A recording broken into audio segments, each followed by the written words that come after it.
My answer to this question is indirect. I'm not going to refer directly to wartime heritage. I'm going to refer to classical heritage. That is the heritage of Greece and Rome, ancient Greece and Rome. Why? Because it has everything to do with war, with wartime heritage. That has everything to do with colonialism. And what I want to make my point is that there is nowadays a strong tendency of historical revisionism towards classical antiquity, to such a degree that indeed it has become political even, and a whole new perspective on history is opening. So what do I mean with that? First of all, with regard to classical antiquity, you have to know that ancient Greece and ancient Rome have always been seen as superior civilizations, as societies that were to function as a model for especially the West, for Western Europe, for Western society in general. As a model to copy republicanism, to copy democracy, to copy art, to copy culture, architecture, etc. It was considered to be a superior culture. Hence, at the same time, it inspired European colonialism. The idea was that indeed European culture had to be diffused, had to be disseminated all over the world. And this was inspired by, indeed, the same idea with regard to Roman culture being disseminated, as kind of there was a natural thing for a culture to be disseminated. So my argument is that classical culture is a source of inspiration for war and for colonialism. Now, nowadays, the last 20 or 30 years, there's been a very strong tendency of historical revisionism. We are looking at this in a critical way, and we don't wish to portray anymore the classical world as superior, and we see it as one of many civilizations in world history.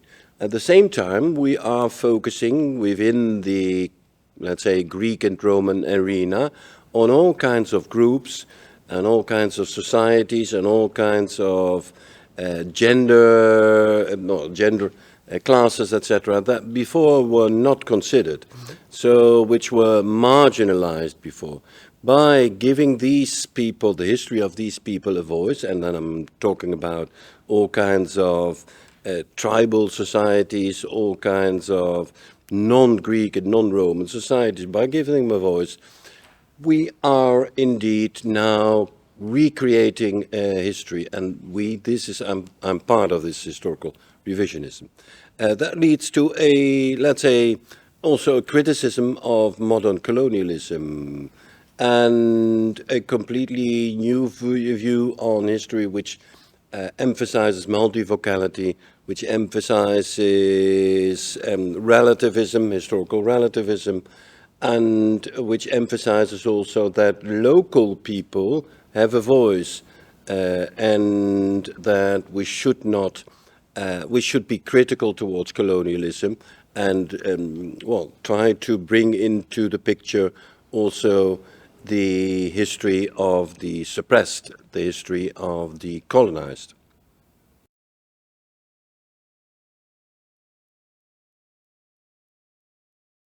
There is no risk in this sense. Writing history is also always a matter of making selections.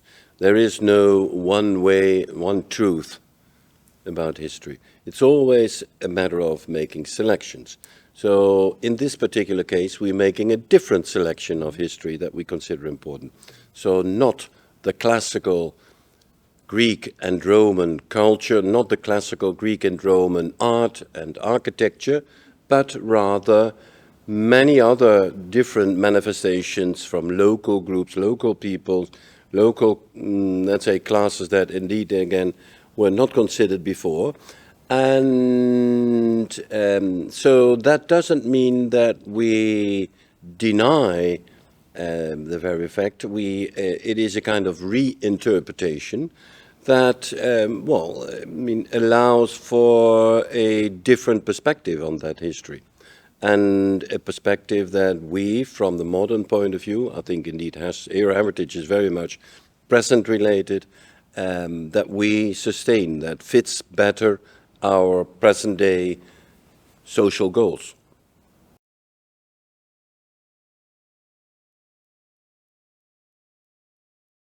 Yes, definitely. Actually, we've been experimenting very strongly with this.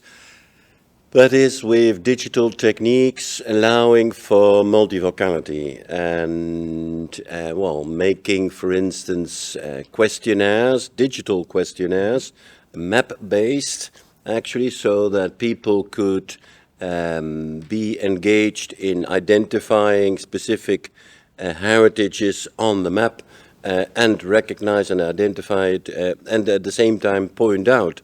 What we basically have done is, in this digital questionnaire, give people the opportunity to identify what they consider important in heritage, what they consider important parts of history.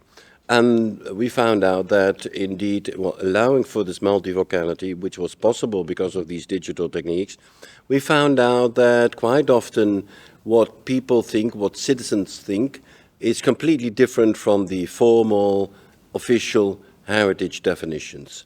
And there is a very strong contrast, even potential contrast. So by using these techniques, actually, we allow for, let's say, listening to or bringing into the discussion so many more voices.